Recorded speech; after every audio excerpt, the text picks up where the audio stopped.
Entre 1850 y 1900, los físicos estudiaron los efectos producidos por el paso de una descarga eléctrica entre gases encerrados en tubos a muy bajas presiones. Los tubos que se efectuaron estos experimentos fueron los bulbos que se usaban en los radios y en los cinescopios de la televisión. Estos tubos fueron inventados por Sir William Crookes y Plücker y consisten en tubos de vidrio en los que se inyecta un gas como nitrógeno o helio para que se desaloje todo el aire que pueda contener y luego se hace un vacío con una bomba, garantizándose de esta manera que dentro del tubo únicamente quede una muy pequeña cantidad de gas residual. En un extremo se encuentra el cátodo y en el otro el ánodo, conectándose a continuación a la corriente eléctrica. Cuando el tubo está trabajando, se observa una luz que sale del cátodo y se dirige al ánodo. Por eso se le llamó tubo de rayos catódicos. Aquí tenemos una televisión que usaban nuestros padres, o tal vez nosotros mismos antes de la invención de las nuevas pantallas de las que disponemos actualmente.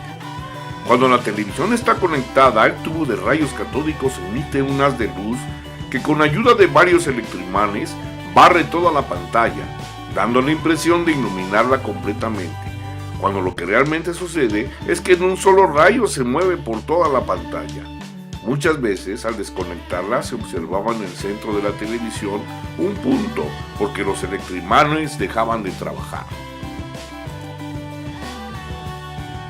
Esta es la parte posterior de la televisión, donde se puede observar el cinescopio, que es el tubo de rayos catódicos, y los electroimanes hacían que el rayo de luz barriera toda la pantalla. J.J. Thomson, famoso físico inglés, se dedicó a investigar el extraño comportamiento de estos rayos catódicos. Se sabía que la luz no era desviada por campos eléctricos ni magnéticos, por lo que la hipótesis fue de que estas radiaciones no podían ser luz, sino que tenían otra naturaleza. Por ejemplo, en presencia de un campo eléctrico, estas radiaciones eran desviadas hacia el polo positivo, por lo que se concluye que tienen cargas eléctricas. Cuando se ponía un imán, los rayos catódicos empezaban a ser desviados en todas direcciones. Cabe señalar que los rayos catódicos son prácticamente invisibles al ojo humano, por lo que se hace necesario usar una pantalla fluorescente para poderlos detectar, por lo que la pantalla se recubre con un material fluorescente como el sulfuro de zinc.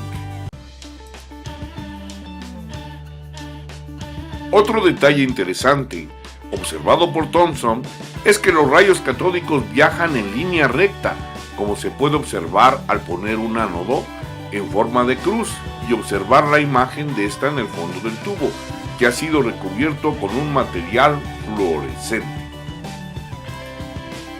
Tal vez el detalle más interesante que intrigó a los científicos de aquella época fue que al poner en el camino de los rayos catódicos un pequeño reguilete, este comenzaba a girar como si algo estuviera golpeando sus aspas. En base a estos experimentos, Thomson llega a la conclusión de que los rayos catódicos tienen naturaleza de partículas y por lo tanto tenían masa y no de luz, ya que podían hacer girar ese reguilete. A estas partículas las llama electrones y se encontraban presentes en todo tipo de materia.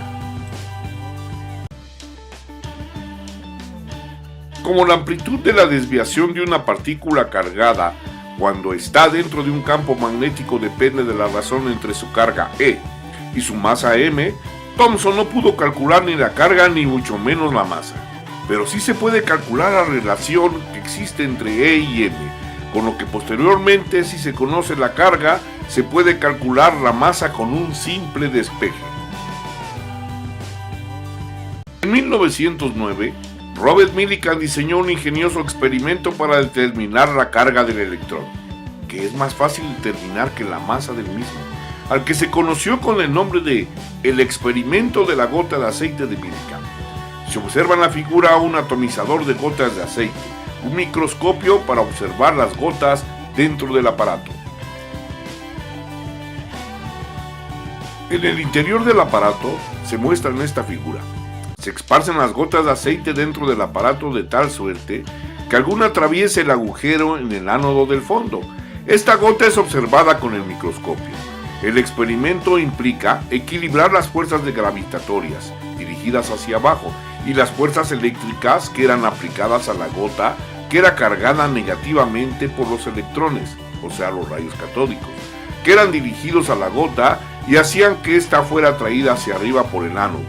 De esta forma, medían el voltaje necesario para que la gota quedara suspendida y con este dato calculaban la carga de la gota, que siempre resultó ser un múltiplo de la carga del electrón E.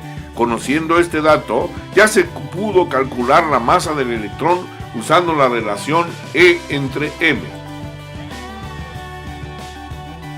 El hecho es de que los electrones se encontraban presentes en todo tipo de materia. Constituía una señal muy poderosa de que los electrones son parte de los átomos, y el átomo indivisible de Dalton como modelo útil no se podía conservar. Thomson sugirió un nuevo modelo para el cual se tomó en cuenta la existencia de electrones. Lo describió en los siguientes términos: suponemos que el átomo está constituido por electrones que se mueven en una esfera de electrificación positiva uniforme. Este modelo se conoció con el nombre de uvas de gelatina. En 1886, Eugen Goldstein observó que en un tubo de rayos catódicos con el ánodo perforado, al que llamó tubo de rayos canales, se generaba una corriente de partículas que atravesaban los canales practicados en el cátodo y se registraban en el fondo del tubo. Cuando el gas residual contenido en el tubo era hidrógeno, estas partículas registraron la misma carga del electrón, pero positiva, y su masa resultó ser 1840 veces más grande que la del mismo. A estas partículas se les dio el nombre de protones.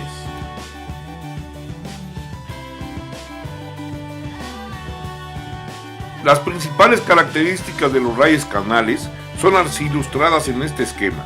La carga de los rayos canales generados al usar cualquier gas residual en el tubo de rayos catódicos siempre era un múltiplo exacto de la carga cuando se empleaba el hidrógeno, por lo que esta carga le fue asignado al protón, siendo este un constituyente fundamental de la materia. Fecundas investigaciones posteriores llevaron al descubrimiento de una tercera partícula fundamental de la materia, llevada a cabo por Chadwick en 1932, llevando a un replanteamiento del modelo atómico propuesto por Dalton y posteriormente por Thomson, naciendo con esto la era atómica.